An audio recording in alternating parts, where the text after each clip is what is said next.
All right, Shalom. First, like start by saying all praise to Yahweh, Bashem Yahushai, Bashem Kakadash. Double honors to the elders and the apostles that rule well, and salutations to the brothers that's doing the truth and sincerity. This is horrendous black men tortured by white Mississippi police. Goon Squad react to guilty pleas. So I'm going to play this clip. A warning to our audience, this next segment contains descriptions and images of police violence. We turn now to Mississippi, where 6 white former police officers who called themselves the Goon Squad have pleaded guilty to raiding a home and torturing 2 black men earlier this year, after first trying to cover up their actions. Some of the officers face life in prison. On January 24th, court records show the deputies raided a home in Braxton, Mississippi, after a white neighbor of one of the officers called them to complain there were black men staying there. The officer texted the others, quote, "Are y'all available for a mission?" That night, without a warrant, the officers burst into the home, handcuffed, beat, tasered the 2 men, Michael Corey Jenkins and Eddie Terrell Parker. Also sexually abused them with a sex toy with shouting racial slurs. One of the officers put a gun in Jenkins' mouth for a mock execution and pulled the trigger.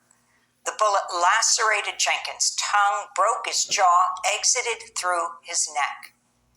This is U.S. Attorney Darren Lamarca last week announcing federal charges against the former officers for the attack. But not only did they brazenly commit these acts, but after inflicting serious bodily injury by firing a shot through one of the victim's mouths, they left him lying in a pool of blood.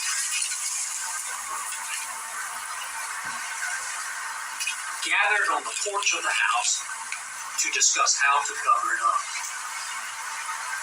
What indifference. What disregard for life. After the attack, Michael Corey Jenkins was actually charged with a felony based on methamphetamine the officers said they found in the raid. But records show that was a lie, and the charge was dropped. In fact, the deputies planted drugs to devise an excuse for the raid and also stole surveillance video from the house. Their body cameras were off. Court documents said the officers used the name Goon Squad, quote, because of their willingness to use excessive force and not to report it. The Associated Press found the deputies were linked to at least 4 violent attacks on black men since 2019. 2 of the men died.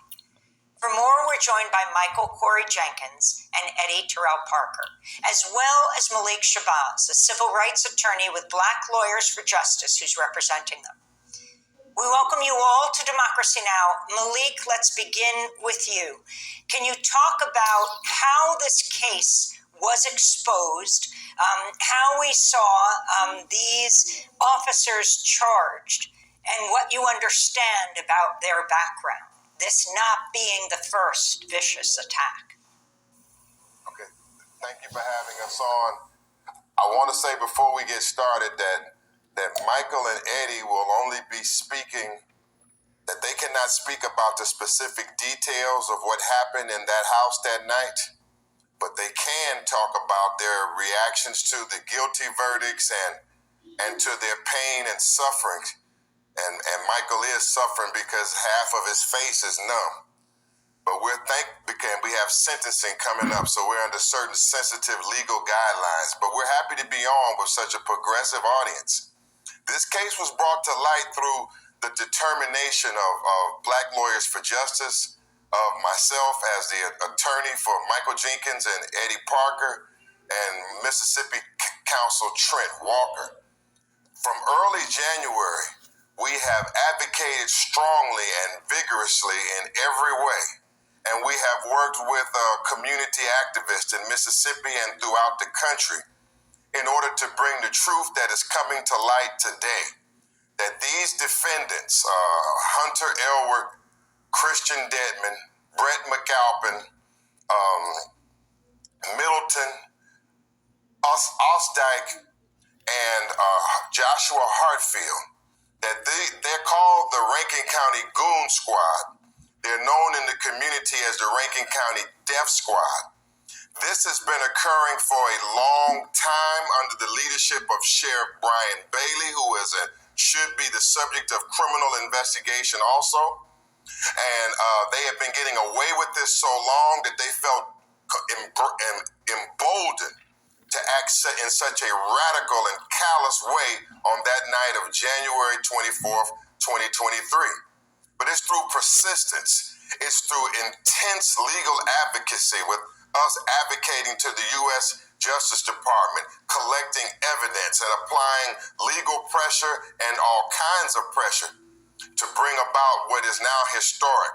Last Thursday, these 6 defendants pled guilty to 14 federal criminal charges. They'll plead guilty to more state charges Monday.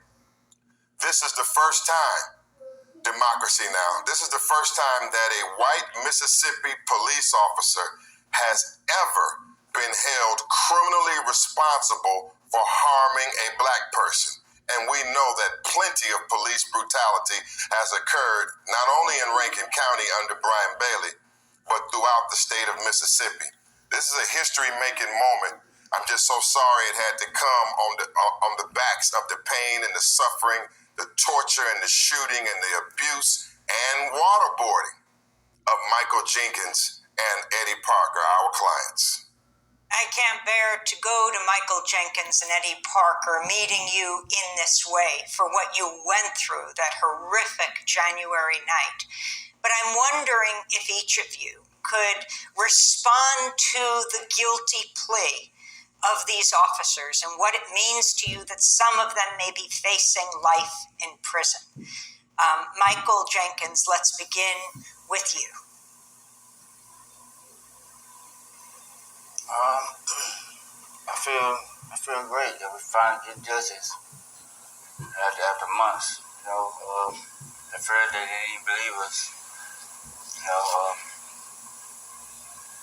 For a while I didn't think they were gonna even get a slap on the wrist or anything, but I feel great about it. And I know it's difficult for you to talk with the gun in your mouth. The police shot you through your mouth, lacerating your tongue. It went through to your neck, shredding that area of your neck. I am only glad that you can be with us today. Did you think you were going to survive that night, Michael? No, ma'am. I'm still going through pain right now. My whole face numb, my mouth hurting right now.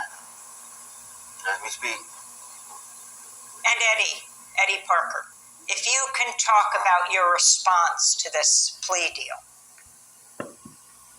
It's a long time coming.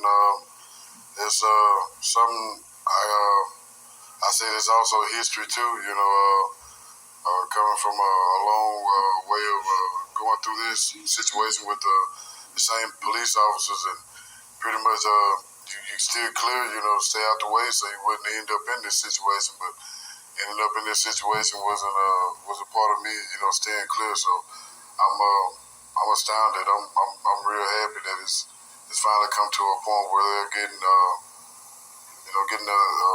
feeling of what they dish out to people, day in, day out. And I really misspoke because